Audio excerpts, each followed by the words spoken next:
So the question is this: how do most agents find the secrets to succeed in today's competitive real estate market, especially when the top agents are keeping those secrets to themselves? That's the question, and this podcast will give you the answer. Hi, I'm Aaron Amuchastegui, and welcome to Real Estate Rockstars. Happy New Year, Real Estate Rockstars. This is Aaron Amuchastegui. Can you believe it is 2022? Man, the last couple of years have been so bizarre, so strange. I had a really good end of December. I had a really good last month of 2021. I hope you did too. I hope you enjoyed your holidays. And I hope now, as we're coming after the new year, you're ready to hit the ground running like I am. I spent so much time this part of the year reviewing last year, reviewing goals.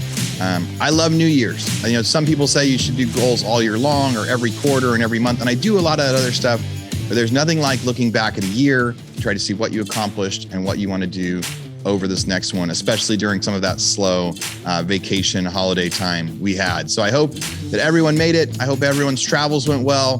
There were a lot of delays out there with flights and weather and everything else. And now hopefully we are back to business. So this is one of those special episodes where I go through and you listen to a few minutes of every one of the podcasts that we did in December to see if there's any one of them that you want to go back and listen to again. This will be a quick 30 to 40 minute cliff notes where you will definitely get some of the best value we got from each of these agents, and then you'll decide which ones you want to go back to. So starting off, this was a great interview that I did. This is with Jacob Valdion, and this was especially good for newcomers, for new agents, on how he was able to succeed in his first 13 months. And then soon after I recorded this, I actually got to meet up with him in Las Vegas. He was out there living big, and I was excited to get to see him and to see what he is doing with his life. So here's a few minutes of that one, episode 1006. Can you believe that? We're over 1,000. 1,006, 31 deals in his first 13 months with Jacob Valdion. And what's your favorite social media stuff to use? Right now I'm on Instagram and I'm working on a TikTok. So a lot of that right now is what's getting more engagement.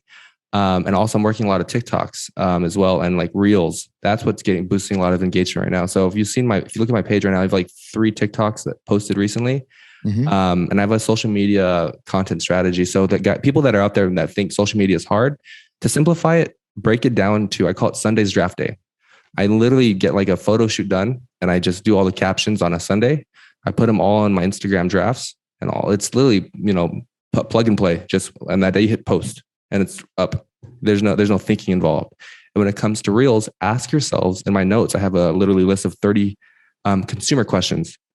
You go to friends or family, anyone you know, or just go on Google. What are consumer questions for real estate? And it's just like, today I shot a video saying, how do I know how much my home is worth? And you just add enthusiasm in the video, and then you just make that video and boom, 30-second video up, engagement's up.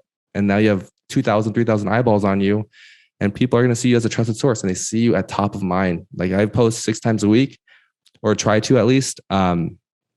And when you're top of mind and they see you as the source and they see you consistent and you show your wins here and there, this guy's the guy I need to start talking to about real estate. Yeah. I love that. As I'm looking at your social media right now, I could see that. And it's the social media is awesome. And we talk about it a lot on here. I think that it helps so many agents be successful, but the idea of being able to share kind of some quick reels, some quick things that people were asking, like, hey, a lot of people understand Facebook. A lot of people understand and Instagram. Mm-hmm. They don't understand Reels and TikTok. So if they were saying, hey, tell them what that is and what are like 3 or 4 of your favorite Reels or TikToks that you think that every agent should do. So there's ways to do it. There's ways to do a little bit more personality side, source of advice, or there's some where you can just hop on a trend, right? There's one where there's like a U-Haul video. If you look at my page, I literally, it's like a funny trend. And I was like in a U-Haul and I was just trying to make it funny. And I was just trying to move some stuff. And so there's 3 different ways you can do it, but make it you. People want to, there's always that saying they want to buy from people who they know, like, and trust. Well, if you can get them to laugh and they can start engaging their content, they're going to start looking at your stuff more. But also go on there and be like, hey, I'm still a professional. I don't just make funny videos all day. Like, I actually know what I'm doing. I know what I'm talking about. So the consumer questions are: lead with the hook, and then go out there and give you about 15 seconds of meat and potatoes. Because on Reels, it's fast. It's just boom. You just keep going through. So lead with the hook and then give them about 15 seconds of like content they can really like, oh, that's interesting. I never knew that. and then end it with like, hey, follow for more tips, and then just keep it quick. Because at this pace of how social media is going, they're not even posting the most recent photos anymore. It's just kind of like what gets good engagement, what's going on with algorithms on Instagram. So people get afraid to like, hey, I'm scared to post. I personally, to be honest with you, I actually turn off my likes because I don't care about engagement. I care more about the people who are engaging. So if you're engaging me, I'm looking at you as, hey, I'm going to try and get you on as a client, and use social media more as a business tool rather than a place to just post photos. Yeah. So you're looking for the messages, you're looking for the comments, or whatever it is. Next one, you said mental versus environmental. Yeah. So it's 50% mental in business, and then 50% environmental. So you have to be in a position of people who are winning and push you, right? So the person who brought me in business was averaging 25 to 30 deals a year. On an average, most realtors close 1 deal a month, or maybe 3 to 4 a year on average, of just in real estate in general. I was jumping into the fire with someone who's saying, hey, I'm doing 3-4 deals this month. I'm like, well, I got to stretch my capacity, and you'll grow to the size of the room, right? And Ed Milet talks about the whole identity. Your identity is like a governor on your life, just like it is the AC unit in your house. When your life gets to heat up too fast, the AC is going to cool you down naturally.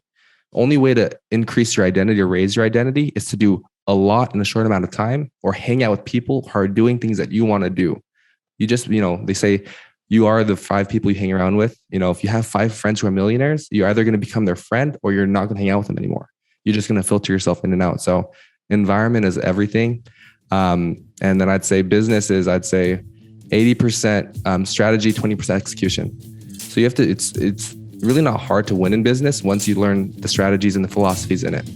All right. If you want to hear more from Jacob, go back and listen to the rest of episode 1006. Next up is the State of the Market 85. Me and Kelly Skevel were talking again a lot about, eviction rights, what's going on in New York, what's going on in the rest of the country, and how we think those laws are going to affect agents. We also went into some of the brokerage laws out there and some of the off-market listings and lawsuits going on with Realtor and MLS and all sorts of things. Here's a few minutes of State of the Market 85 with Kelly Skevel.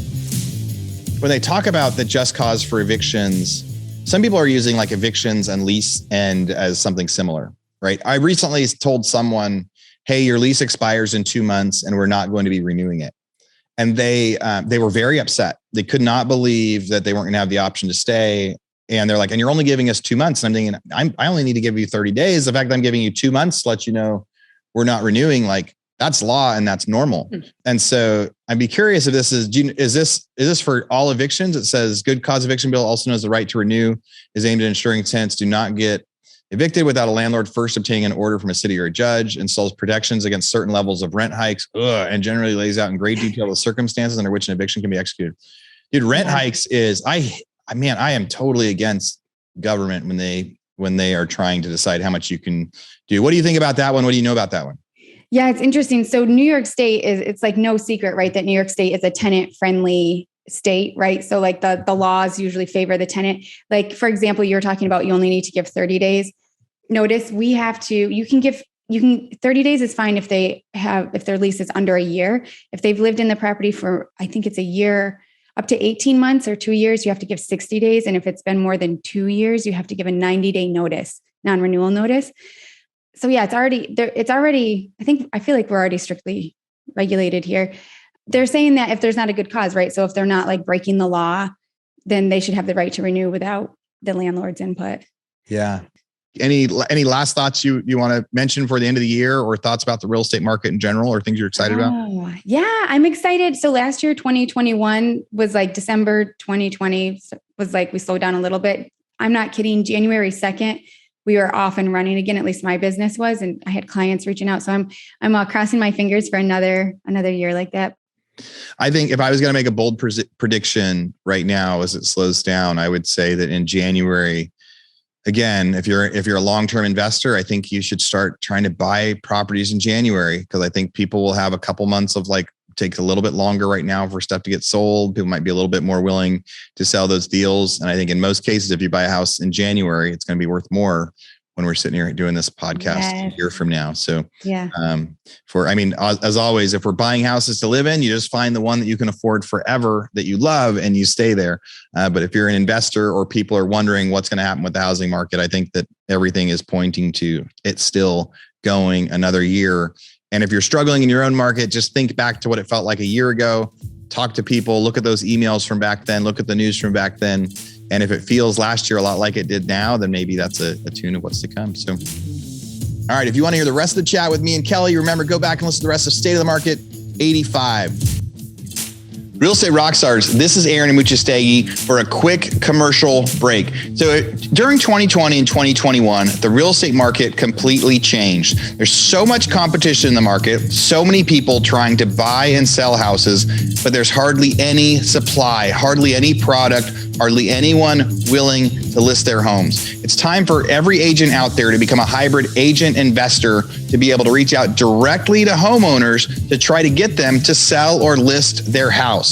We've got a new website. Go to leadpropeller.com and you can set up your own investor buyer website in just minutes. You'll set up your own URL, set up phone numbers, help go through to leads, help reach out to people that aren't listing their property currently, and have them fill out a form that says, hey, I want to sell my house. And then as an agent, you can go through and make them a hybrid offer. You can tell them, hey, I think your house would sell for $220,000 on MLS, but I can either write you a $180,000 cash offer right now, or I can help you fix it up and you'll list it for $220,000 on MLS. These are buyers that are looking for quick cash offers. Tens of thousands are submitting these forms every single day, and they're skipping the listing process. But so many of you guys out there are such good agents. It's a great opportunity to get that lead and help them maximize sales price for their home. So again, go to leadpropeller.com and think about signing up for your own investor site, so buyers will start reaching out to you, asking you to make an offer on their home. Next up, episode 1007. This was cool. I got to talk to Courtney Atkinson. So Courtney is a great agent, big agent. He's been working for a long time, kind of building up his team and building up his brokerage. And he had a lot of great advice in this one. Here's a few minutes of episode 1007 with Courtney Atkinson. Earn 6 figures your first year in real estate. You know as well as I do, I mean, ideas are cheap, right? Like you can go online and by the end of this week, have 100 ideas of how to make $100 million. But here's the question, like who is going to wake up every day for the next 365 days over the next decade to execute one of those strategies, right? And you've done that, and I've done that, and other successful people in the space have done that. So the ideas aren't really the challenge, are they? Like the ideas are abundant. You know, you and I can build a new business starting tomorrow with ideas that we could find for free. But the question is, who's going to wake up and do the work every day for 10 years? I mean, it really takes 10 years to build a business, right? Yeah. Yeah. It's so much of like every book that gets written, our book of how to buy foreclosures, it was every one of our steps in there. Right. Mm-hmm. And I remember these people reaching out to me going, why would you tell other people how? Because some people just like any good book or business strategy plan, people are like, hey, here's how to do it. And there's plenty of times when people say, all right, that's cool, but that's really hard. So can you do it for me? Or can someone else do it for me? I didn't realize it actually took so much effort. You're like, oh yeah. Yeah, stuff takes effort. And ask yourself this question too. I mean, this is kind of the behind the scenes stuff, but like, dude, how many times have you almost been broke? How many times have you almost been divorced? How many times has your relationship with your children suffered? Your friends, you know, have you really just fallen down and not sure that you're going to be able to get back up? Like that's the stuff that defines people. That's certainly the stuff that's made me who I am today that I'm really proud of. But dude, in those moments, I was shattered hundreds of times over this last decade. And, you know, I just committed to the process. I just said, well, hey, listen, I've made it this far. Surely I can make it through this day, this year, this season, whatever it is. And you just keep going because you fall in love with the journey. And I think that's the thing that I see lots more now is like people love the idea of wealth generation and freedom, but they don't love the idea of committing to a process over a long period of time. It can sometimes be mundane. It can be risky, and that you inevitably know you're going to fall down and fail a bunch, right? I think that's always been lacking. I mean, that's the thing that separated people from that win big and people that don't, right? Yeah. That's great stuff. What's something that you wish you would have known early on in real estate? Like in your first couple of years, something you know now that you think every new agent needs to hear? Well, I think there's two things. I have a piece of advice for somebody that's trying to build a team, and then I think a piece of advice that will serve some new individual agents. So for team builders, I think that there's this common misconception out there that you can apply the same principles that you applied to attracting clients, sellers, and buyers to you as an individual, and that the mindset required to do that will be the same mindset required to attract agents and help them scale. And those two things are very different.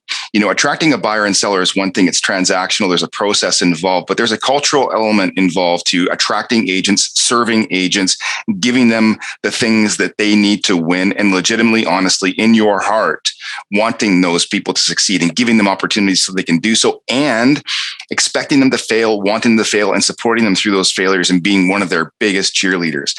I think the thing that a lot of team leaders do is they expect everybody on their team to be just like them, to hustle as hard and to know the things that they know. And they kind of, I like to think of it like this. They stand back and they kind of point their finger and they say, why not this? Why won't you do that? I don't understand. How come you won't call these leads? And the fact is, they're just not wired like you. So we have to do a better job, I think, just accepting people where they are, seeing them in their space, appreciating them for who they are, and supporting them in that journey. So I think that's one thing. Really, that's just from me to we, right? From a team leader standpoint. The thing that I see lacking in independent agents, just the solo agent, is everybody seems to me to want to be a star on the internet before they just want to put in the hard work. Like I see a lot of people really focused on their image. They're focused on the perfect, outfit, the perfect photograph for their Instagram, and they're doing a great job posting loads of content, not necessarily compelling call to action content, but just like loads of image content. And they're thinking that branding is going to be the thing that's going to make their phone ring. Now, I'm not saying that doesn't work, but there's a proven strategy that worked 13 years ago, it worked 5 years ago, and it works today. And here's what it is. Go grab a buddy at your brokerage's open house. Go use telelisting, circle prospect the neighborhood, run a simple ad a kilometer around that property for 3 or 4 days on social media with you talking about the property coming up, and then go door knock those frickin' houses a couple of days before. Like that's like a $500 a year budget that you can use to make $100,000 to $200,000 a year your first year in real estate. And I did that, and I made that kind of money out of the chute. But still, I think people want to focus on the easy stuff. Like they want to mash buttons on their keyboard, but they don't want to get out there and do the hard work, like prospecting and getting hung up on, or door knocking and worrying that somebody's not going to be polite to them. And I'm like, hey, listen, like I'll do that because I want to make the money so that I can eventually step away from that. Like I don't have to do that now. But the fact is I had to put in my time. I had to burn the soles off my shoes so that I could earn the right to sit behind a computer and build a business like I have. You don't have to do that forever, but I really believe that's the fastest way to success for a new agent. This isn't hard work. Like the thing that I coach on to my agents and to my coaching clients is, we have these conversations like, listen, I've done hard work before. I know that you have too. I used to work in the woods, man, carrying a thinning saw around in the middle of nowhere, and I had to hike a kilometer before I could even turn the damn thing on, man. I know what hard work looks like. Yeah. Like sitting in a warm, air conditioned or heated room, mashing buttons, talking to people on a phone is easy work for me. Going out and meeting people that have intent to buy or sell real estate, that's easy work to me. It's not labor intensive. It's time intensive. It takes energy. It takes thought. It takes preparation, right? It takes mindset. That's one of the biggest things. It takes enthusiasm. Like you have to work on these things. But the fact is it's not hard physical labor. And to me, I'm like, hey, listen, that sounds like cake to me. So all I want to teach people to do is, hey, listen, like don't overthink any of this stuff. Like just get down to the basics. I mean, generating some PPC leads is easy. Following up with them 10 times in 14 days, not so much. Getting to them quickly, that's hard too, right? That's the hard stuff. But when you have the discipline to sit down each and every day and commit 2 to 3 hours to that, you're running a multiple 6-figure business in absolutely no time. And you deserve to because you've been disciplined at your effort, right? Yeah. All right. If you want to hear more of those tips from Courtney Atkinson, remember, go back and listen to the rest of episode 1007. Next up, this was one of our GoBundance specials. When I was at my mastermind this summer, I was able to interview several people, and this is a package deal for this one. I interviewed Kevin Gray and Adam Whitty about financial advice and authority marketing. Here's a few minutes of that one. How successful should someone be before they start thinking about finding a financial advisor? That is a very difficult number because that is all relative. Our sweet spot for our companies at $1 to $10 million spot. We've got some young advisors. We got 6 offices. So I got to say in general terms, because we'll have $45 million, $100 million clients. But for the most part, how do you get going? Really, that's the first question I got earlier in the week is, when do you need an advisor? It's, well, when do you want to start planning for retirement? When do you have a family?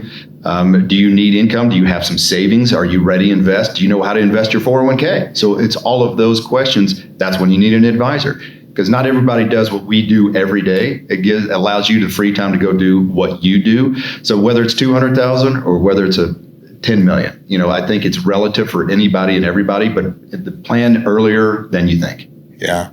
Well, especially with some of that stuff, like, should I put this house or this apartment into an LLC or a trust, and understanding on some investments. I'm going to own this one for 10 years.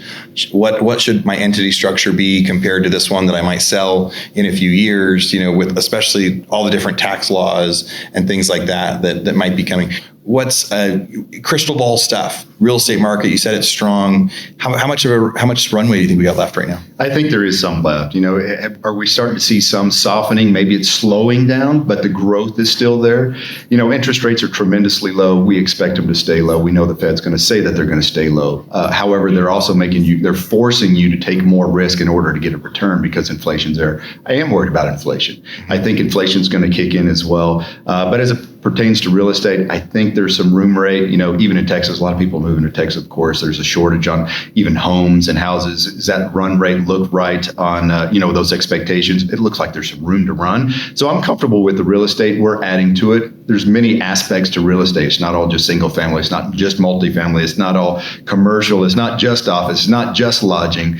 It's industrial warehousing. You go down the list. There's a lot of things in real estate, and all of them looks fairly strong. There's some volatility in there. I think that's a key word. It's going to swing, but it looks like there's growth among all of them, at least for the near term. Yeah, I love that prediction and that summary.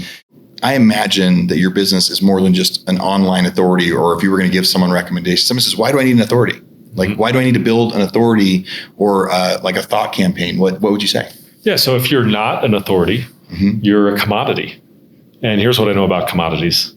We buy commodities, the lowest price, not the highest price. Yeah. Because if everything else is the same, why would I pay more? Right. And so if you're in an industry where there's a lot of people that are supposedly, or at least from the outside, it looks like they're doing the same thing that you do, then guess what happens? People go to the lowest common denominator, which either means they're not coming to you or they're coming to you because you're the low price provider, which isn't really a great place to be. Yeah. But when you have authority, when you command a leadership position in your industry, not only do you become a magnet where now people are coming to you versus you having to go to them, but you can charge a whole lot more. So the great thing about authority marketing is that it allows you to, in some cases, shortcut the process. Now, that doesn't mean that you are an imposter. It doesn't mean that you don't know your stuff. What it means is that you're taking the expertise that you have. You're sharing the stories, the passion, the knowledge that you've built as an expert in your business, in your industry, and you are strategically building a plan with how to share that. So how do you share it? Well, a lot of people share it by writing and publishing a book. A lot of people share it by creating a podcast, writing articles, blogs, articles in newspapers or special reports. A lot of people do speaking. A lot of people pursue earned media. So that is, they'll hire somebody to help get them featured on radio, on television, in newspapers and magazines, because people don't believe what you say about yourself, but they sure do believe what other people say about you. Yeah, right? Crazy. So these are all of these different things that you can do to build your authority, to build your stature, and none of it just happens. Somebody's got to take the action to make it happen. And guess what? It's not going to be your competitor. Yeah. It's not going to be your spouse or your kids or your employees for that matter. It's got to be you. All right, if you liked that one, go back and listen to the Go Abundant special from December 16th, Financial Advice with Kevin Gray and Authority Marketing with Adam Whitty. Hey, Real Estate Rockstars, this is Aaron Muchastegui, and I'm interrupting myself to bring you this commercial break from one of our sponsors. And I know you guys would much rather listen to the content and not the ads and not the sponsors, but this is one that I'm actually super, super excited with. So many of the realtors that we interview on the show They talk about how much systems are important and how much follow-up is important. And I'm really, really excited about our new sponsor. There's somebody I've been looking at for a long time. And when they reached out to me, I said, yes, we have to be able to do this deal. So that sponsor is Follow Up Boss. You know, on an interview last week with agent Mark McGuire, I asked him what his favorite software and what his favorite system was. And he said it was Follow Up Boss. And then he went on for another 3 or 4 minutes to talk about why Follow Up Boss was the best CRM he uses. So there's a lot of superstars out there that use Follow Up Boss. Some of the stats they gave me: Robert Slack, 1.5 billion team in Florida, #1 in the US. He uses Follow Up Boss to get a 400% ROI on his massive paid lead spend. Deborah Beagle, co-owner of the Ashton Group in Nashville, uses Follow Up Boss to guarantee that agents who join her team get 2 homes under contract in the first 90 days. That's a big guarantee for new agents. Barry Jenkins of Your Friends in Real Estate uses Follow Up Boss to automate everything so his team can produce $200 million on 25-hour work weeks. All right, so here's an offer. You guys are going to get this special for being Real Estate Rockstars listeners. Now, I've used Follow Up Boss. We've actually used it in our non-real estate businesses as well because it's so good at being able to set timers, set automatic texting and emailing, and what do you know? Best name ever, Follow Up. So here's what we got. For Real Estate Rockstars listeners, you get a 30-day free trial. That's normally 14 days. So in order to get this, you go followupboss.com/rockstars. So again, followupboss.com, just like it sounds, /rockstars. Go there, get your 30-day free trial and check it out. Especially if you aren't using any systems or any CRMs yet, this will be a great one for you to start with. All right, everybody, thanks again. Now back to our show. Next up, episode 1008. This is with Trish Williams. She's been on the show a few times, but her big thing that she was talking about is how to stop working weekends without sacrificing volume. Here's a few minutes of Trish Williams. How do you have your staff set up? Like, how do you do it all? And what part do you outsource to staff, and what part do you still do? And what have you learned through that? Like, what advice would you give in that whole process? Right. So one of the things is I do use showing agents. I don't, and this is I probably the biggest nugget that I could give people too, is that I don't work weekends. I've worked probably 8 weekends in this entire year. I've been able to do the production that I'm doing. I think it's a misconception that people have that to do a lot of production, which I had that misconception too, because I said, I'm either going to sacrifice money, I'm going to sacrifice doing a lesser amount of volume to be able to have my time with my family, because that's what matters most to me. I didn't realize that it was possible, but this year I just basically said, like, I have to have this possible. So I have showing agents that will show homes for me on the weekend. I have two of them that are just people that I'm very close with. They're not on the team. I trust them. I know them, known them for a long time. And we have an agreement basically where they know that when they're working with clients, they're going to show houses on the weekends only. We have a smaller split that is involved in that. And they're they are on call. Like if there's like a weekday where I can't make it or I can't be available for the client, then they'll be able to step in. But their commitment is the weekends. That's been working very well with me. My admin, I have a full-time admin that works in the office. She handles all of, transaction coordinating. We do follow-ups with the sellers every Thursday. So she'll do the Thursday follow-ups, letting the sellers know, the amount of showings, the feedback that we've received, all of that information. I have a second staff member that handles marketing. I have a podcast. I have a podcast called Realty Check with Trish Williams. It is a local Las Vegas real estate news podcast. I invite other realtors on the show, and we talk about what's happening in news. What's happening like in the headlines in real estate, and we bring it down to like how that applies to our market, boots on the ground, what's really going on, because a lot of times what's reported is not accurate. So my other staff member, he will do the marketing for the podcast, the promoting on it. He promotes social media. he does client events, phone calls. So we do client appreciation events every quarter, and he'll spend a lot of time. Our database right now is 2,600 people. So he spends basically every quarter inviting people to the next event, just calling and saying, we have an event coming up. We hope that you can make it. And, just telling people that, we appreciate them. It's not a sales call whatsoever. It's just keeping in contact with people, and people really appreciate that. And a lot of times they will say, hey, can you have Trish call me? So that's always good. I think I love the podcast news shows.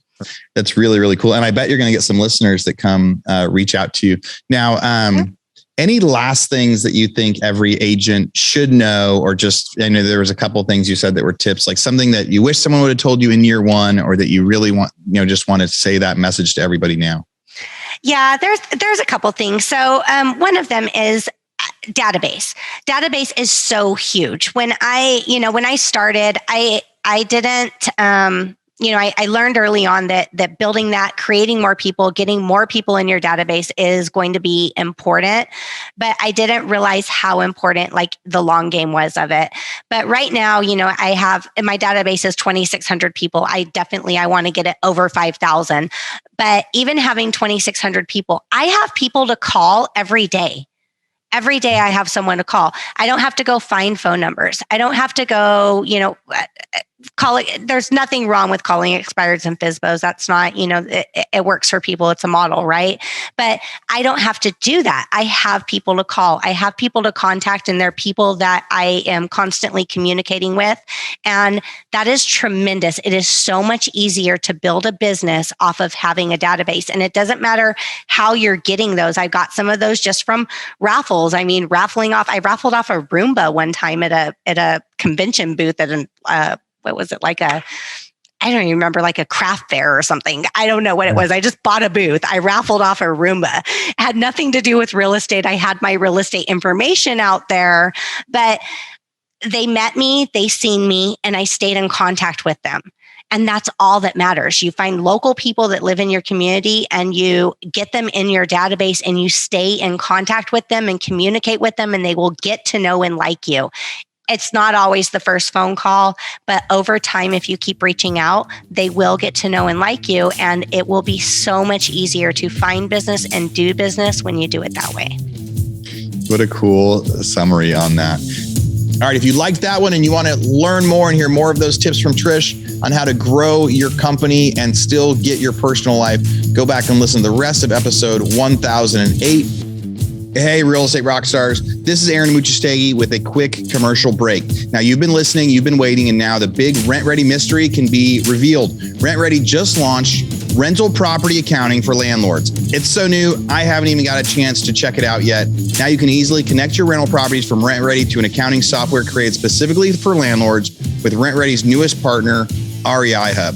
I've used a lot of payment processing systems in the past, and it's always been a challenge, even asking them to generate APIs so it can talk to our existing systems. And any software that collects payments doesn't make it very easily to do that. But now with Rent Ready, you can automatically transfer properties and charges from your Rent Ready profile. You can track your income and expenses with matching rules and payment templates to speed up your bookkeeping. View your profit and loss or cash flow by property or unit. Get your portfolio's balance sheet, schedulees, and more. Guys, we're so excited about this, and here's something even more exciting. As always, with Rockstars, you get a special opportunity. If you're not currently using Rent Ready, you can sign up using our special code ROCKSTAR50 and get 50% off your Rent Ready subscription. Once you set up your properties, you can add rental property accounting as a premium feature. If you're currently using Rent Ready, go check out the new accounting features designed to save you time and money while you manage your business. And remember, it's Rent Ready with an I at the end, RENTREDI.com. Thanks for listening. Go check them out. Next up, episode 1009, Selling Second Homes in Ski Country with Megan Luther. This was an interesting interview because she's in a second home market and talked a lot about how they do that, how they market. She had a lot of great marketing tips on that one too, of ways she was able to, reach out in clever ways to sellers, reaching out, offering different commission options and things like that to get those phone calls to start generating that referral business. Here's a few minutes with Megan Luther. The listings that people are giving you? Are they repeat buyers? Are they people that you represented on the buy side before? Like, what's the secret to having such a big market share? Yeah, it's a good mix, right? There's a lot of sphere of influence because we've been up here for so long. But we also did a direct mail campaign that had a lot of success. One of the things that, as we discussed previously, where we kind of rubbed agents the wrong way, right? We did a 0 to 7% flexible commission structure. And so that caught a lot of people's attention. And we were able to snag quite a few listings from that campaign. Dude, it's amazing how much sellers focus on that number. Right. Yes. Commission is the thing. First thing is, what are you going to charge me for commission? At least I think maybe it stands out more in a second home place. Yes. Like what you have, because a lot of second home stuff, it's investors or it's people that have wealth that have done the transaction. And if they're going to sell it, it's like a number. They're like, I thought I was going to go out there this many times per year. Now I'm not, or I got a bigger one. Now I'm not. So I could see commission really standing out. When you did that mailing campaign, was a lot of it people that like, so I guess as you're mailing to their out-of-state address to say like, hey, do you want to sell your Fraser? Exactly. Yeah, exactly. So that's always fun because we don't really have set farming lists, right? Everybody is spread all over the place. So yeah, we targeted higher end, which was great because you're exactly right. That's their mentality. They don't really care. It's not a primary where they have to move to a certain location or they need an extra bedroom or this, that, or the other. They're like, I want to make as much money as possible. And so how you can get creative and change up the mix for them, that 0 to 7 was how we spoke to that need for these second home sellers. And it was awesome because we'd go in and chat with them. And it's like, yeah, it's essentially a menu. It's like, what do you need us to do? What would you like us to do? Because here's what we offered, right? At 0%, we gave them 48 hours. You find your own buyer. You don't need us for anything. No harm, no foul. But as soon as we started marketing and doing, XYZ, all the stuff, then it changed to a different set percentage. And depending on what they wanted to offer as a cooperating commission, because that's another common misnomer, right? People think there's a set commission that you have to offer, but it's up to the seller. It's at their discretion. So depending on what they wanted to offer as a co-op, that would change the total commission structure. Yeah. And in these heavy seller markets, we've seen a lot more shifting around on the buyer side. It ranges anywhere from, in Texas, we see ranging anywhere from 1.5% to 3%. Yep. And again, depends on if people are selling their house, selling their homes themselves, or if they are investors and what they're seeing in those transitions. So now you've learned a lot about the transaction process and marketing process. What's something you wish you would have known when you first got into real estate that you know now? Honestly, how to run a business better and how to hire people. One of the things that makes our team so great, and it's been a lot of different growing pains, but figuring out how to onboard people so they understand what our culture is, right? Because we are friendly, we're fun, we want everybody to be successful, but we're also very much grinders and we love working hard. And this is very important to us. And we want to be professionals. I think there's a lot of people that you run into just really in any realm, right? That they're not necessarily devoted to it. And so this is something that was very important to us to make sure that anyone that we brought in really understood, contracts and negotiation, and that this is a client focused, customer service based business. Like this is the biggest purchase some people will ever make in their entire lives, right? It's their home. And yeah, we're dealing with second homes as well, but still it's an investment and it's very important to them. So that customer service aspect is extremely important. And if we would have vetted people a little bit better in the beginning, I think we would have had a little bit less harsh growing pains, I guess. All right. If you want to hear more tips with Megan, go back and listen to the rest of episode 1009, Selling Second Homes in Ski Country with Megan Luther. All right. And here's our last episode for December, last episode of 2021 with two of some of my favorite guys. These guys are great friends of mine. I've known them for many, many years and got to see them in their personal life and their business lives and just how they succeed. So this is a Go Abundant special from December 27th, Empowerment Through Sports with Aaron Belke, and Don't Wait to Start Investing with Kurt Booker. And I think the two things that kids in particular need to experience is failure with their money first, right? Yeah. We love to shelter them well, I'm not going to let them spend here. I'm not going to let them do this. And failure is really important. We learned a lot from failures. That game was really a failure mechanism. And then we want to prevent them from going too far down a slippery slope, put up the boundaries, but we want to let them crash and burn once or twice with mistakes. Yeah. Money failure is really, really important. Failure is really important. Yeah, big time. It's funny. I got to interview my daughter, Maddie, at Fambundance. We talked about the businesses that she grew. Right. And she's making a lot of money now as a 14-year-old, where I'm like, you'll never, like, by the time you are ready to graduate from high school, you won't have to go to college. Like, your job is already set. You'll be on like your third or fourth business. And it was funny because when I wanted to share her journey, she did not want to share her failures. Right. She was like, I don't want to talk about that business. I don't want to talk about that one. I don't want to talk about that one. I only want to talk about my one right now that I'm crushing it in. When I'm winning. Right. And then she's 14. Of course she wants to talk about how she's winning, because she has so much to be able to offer even to adults that are trying to start their own business. But our failures are our story. Yeah. Our failures are our success. I would be nothing without my failure. And the most things that I ever learned right now, my life is in a good season. My businesses are in a good season. And so much of it is because even failures of not taking advantage of opportunity in the past, and then getting to see like, oh, right now is this period of huge opportunity. We've had 3 times where we didn't go big enough. Let's go as big as we can during this one. What is the one thing you would tell people of how to succeed and thrive in their life over the next year? 12 months, process over product. Build habits, build routines, build goals that stack on themselves. Let go of like, I want to be fit and work on how many times can I get to the gym? Instead of, I want to make X dollars, how many phone calls can you make that open up the doorway to a sale? Instead of, I want to live the best life I can, I want to consistently give back to others. I want to do a random act of kindness once a week. Process over product, that'll change your life. That is so great, Aaron. So a very short part of your story. So you said, I went from being an employee to starting an installation company. Right. It's a big jump. You also said, I found the wrong partner. Or can you think of anything at the beginning that you could have maybe done different to where he would have been all in also? I don't know, because I just don't think he had that. Some people just don't have that business owner mindset. Some people just have the employee mindset. It's almost like being brainwashed, where, those people that just, like a contractor or something, like if you don't pay them their money on Friday, like their world explodes. Yeah. Because they are living paycheck to paycheck. And he just had that mindset where I was thinking about like 5 years from now, I was thinking about the long term of the business. He was just thinking extremely short term, like I just need to finish this job and get paid on Friday and spend all my money by Monday. And I just didn't have that mindset at all. So people out there right now, we got hundreds of thousands of real estate agents that are going to see this. We've got people that are starting their entrepreneurship journey. We've got people that are deciding right now to start investing on the side. What is the one piece of advice you would give anyone of how to succeed and be happy in life, over the next 12 months?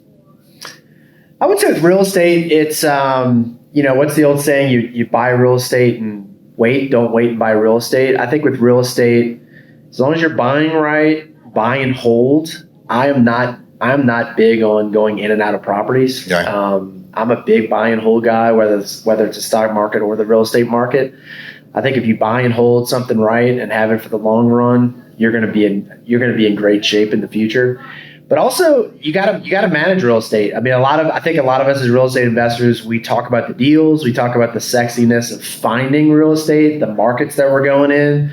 But the unsexy thing about real estate is the management of real estate. Yep. So you actually have to manage real estate. You got to manage your tenants. You got to manage your properties. You got to manage your contractors.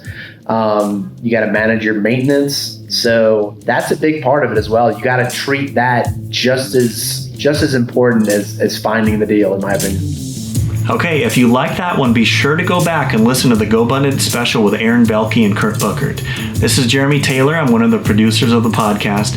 When Aaron recorded the introductions before he went on vacation, he forgot to do the one for the last episode, so I'm just substituting in for him. The final episode of the month was 1010 Closing Cash Buyers in Dubai with Mark Castley, and he's actually the COO of LuxuryProperties.com. Here's a few minutes of that one. I've traveled the world quite extensively coaching real estate, and what I've learned in my many different locations is it's the same everywhere. No matter what language, what industry, whether it's pre-construction, whether it's ready properties, it's all the same. And I say this to people, it's funny, because people think I'm crazy, but the top 1%, I spend a lot of time with the top 1% around the world. I'm not going to name names, but you and I both know who the top 1% are. I spend a lot of time speaking to them. And we do conference calls, we do education sessions, but they don't have skills that the bottom 99% don't have. And I say this a lot, like there's no secret recipe to being in the top 1%. It's not like they got told something at the real estate exam that nobody else got told. Yeah. It's just a process, and it's just getting that process right. And that's what it is, isn't it? It is a process. The first year, you learn, the second year you earn. That can be longer. It could be 2 years of learning before you start earning. But when you earn, it's worth it. And what I've realized is it's the same across the board. What we do here in Dubai is the same as what we were doing in Miami, and it's the same as what we were doing in Vietnam. You've got to do a good job for your client. And that's it, right? Yeah. You've got to have good product knowledge. You've got to do the right thing. And, you've just got to find out what he wants or she wants and match them. And then do that dance in between. That's all it is. It's a big dance. And you get that dance right, then you can be successful. But that's the hard part, learning the tango. Yeah. I love that the top 1% doesn't have any different skills really than the bottom 1%. It's just about putting in time, putting in the effort, and following and not giving up. For Q1 of next year, you want to load up on leads because it's going to be busy. It's going to be really busy. Specifically, I genuinely think the US is going to have its busiest ever year on record. I can't see a year that's going to outdo 2022 in my lifetime for what I've seen so far. So if that's my prediction, and it's a prediction, and it's not. Yeah, I love predictions, so they keep going. Yeah. Yeah. So if that's what I think it's going to happen, I'm telling my guys, well, look, we've just got to make the most of it. This is life-changing opportunity. I said, my guys, I've got 65 agents here. I say to them, look, 2022 is the year where you buy the holiday home, you buy a couple of investment properties, you put that money away where you don't have to work again because you're buying cash. You're that guy that me and you were talking about at the start. Like, where's all this cash coming from? It's going to come from my agents or your agents or his agents or his agent, because if you take advantage of the market right now, you're going to be successful. Yeah. Don't get to Q2 and be like, should have kicked off a bit earlier. The market's hot and you're behind. This 27th of December is ready to go. It's go time. And that's got to be the attitude, man. It's go time. Become one of those cash buyers, right? Agents, listen to that. Work hard, like what Mark is saying. Make more money than you've ever made, and be some of those cash buyers that gets to put it away. Maybe buy the Dubai property.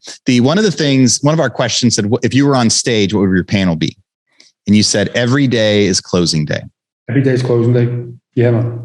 Every day is closing day because it is, right? Yeah, it really is. Like every single day is closing day. I have morning meetings with my guys, and I'm full of beans. I'm a pretty energetic guy. Dance around the office.